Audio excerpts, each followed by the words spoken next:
Bonjour, aujourd'hui nous allons faire un cours sur la ponctuation, comment ponctuer une phrase et comment ponctuer un texte. C'est un cours très intéressant, il fait partie de l'orthographe. Donc nous avons en fin de phrase et nous allons voir en milieu de phrase. En fin de phrase, on a le point, voici le point, on a le point d'exclamation, le point d'interrogation, le point d'interrogation et les trois points de suspension. Les points de suspension. Bien. En milieu de phrase, nous avons la virgule. La virgule. Voici la virgule. Elle sert à marquer une pause. C'est-à-dire que en lisant, vous faites une petite pause pour respirer et vous continuez la lecture. Par exemple, chaque soir, elle me racontait une histoire. Le point virgule. Le point virgule. Voici le point virgule. Il sert à marquer une pause encore plus longue. Ici, c'est une petite pause. Dans le point virgule, on marque une pause plus longue. Par exemple, il regarda à droite et à gauche. Il pouvait traverser. Vous avez remarqué que la pause ici a été plus longue par rapport à la pause de la virgule. Les deux points. Alors, les deux points, voici les deux points.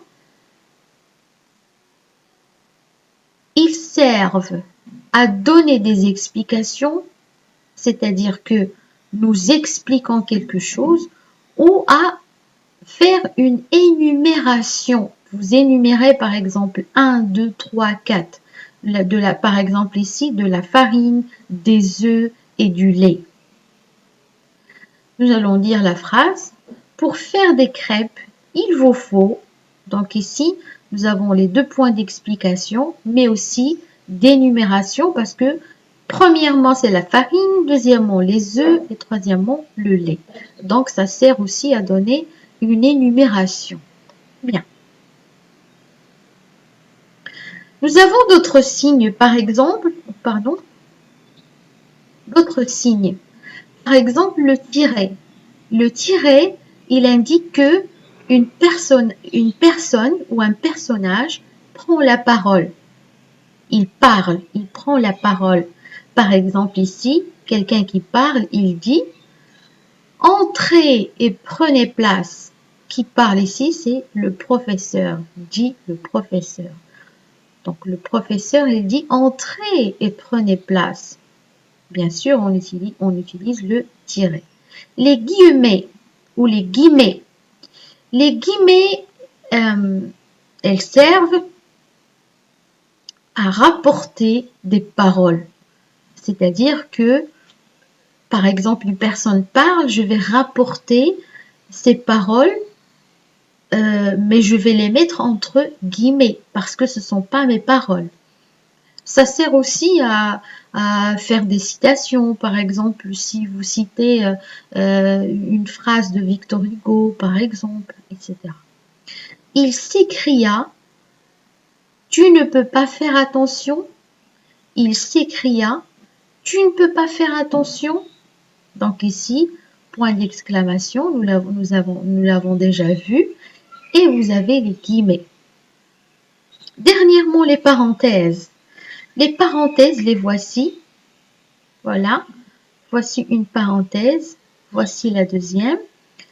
La parenthèse, elle sert à apporter une précision ou une information. Par exemple, le départ se fera devant l'école. Ne pas oublier le goûter. Nota bene, n'oubliez pas votre goûter. Donc, c'est une précision, c'est une information à rajouter par rapport à la phrase précédente. Bien. Donc, qu'est-ce qu'on retient? On retient que la ponctuation nous aide à bien comprendre un texte écrit. Elle permet de le structurer et de faciliter le sens. À l'oral, elle nous permet de bien comprendre celui qui parle et d'éviter des malentendus ou des incompréhensions. Quand vous lisez un texte, votre voix doit changer en fonction de la ponctuation. Vous devez changer votre voix en fonction de la ponctuation. Votre voix doit monter, descendre ou s'arrêter complètement pour faire une pause. Bien. Donc ici, nous allons faire un petit exercice d'application. Vous allez recopier ce texte et vous allez placer les points et les majuscules, tout simplement les points et les majuscules. Donc vous cliquez sur pause et vous répondez à l'exercice à votre guise avant de voir la réponse que je vous donnerai dans quelques instants.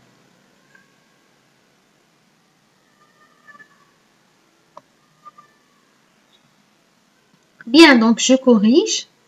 Chaque soir, une nouvelle pile de livres débarque à la maison. Il y en a partout, jusque dans les toilettes. C'est une invasion. C'est une invasion. Impossible de s'opposer à lui. Avec papa, les envahisseurs ont toujours raison. Il leur parle comme à des êtres humains. Il leur invente des prénoms et les appelle mes petits bouquins. Tous les bouquins sont ses copains. Donc, on a placé les majuscules et on a placé les points. Bien, vous voyez, c'est très facile. Encore un autre exercice, vous allez recopier le texte et vous allez placer les signes de ponctuation à la place des étoiles. Voici les étoiles. Donc, vous allez voir, c'est encore très facile. Vous cliquez sur pause avant de passer à la correction. Bien, donc on corrige. C'est le bruit d'une porte qui, à minuit, le réveilla. Il se dressa sur son lit, le front trempé de sueur. Ricky détermina de suite l'origine de ce bruit très spécial. On tirait à nouveau la porte. Il avança jusqu'à la fenêtre et entr'ouvrit les volets. Ce que vit Ricky le terrifia. George et Sophie tiraient ce lourd fardeau en direction de la cuisine. Alors Ricky énuméra tous les événements de la journée.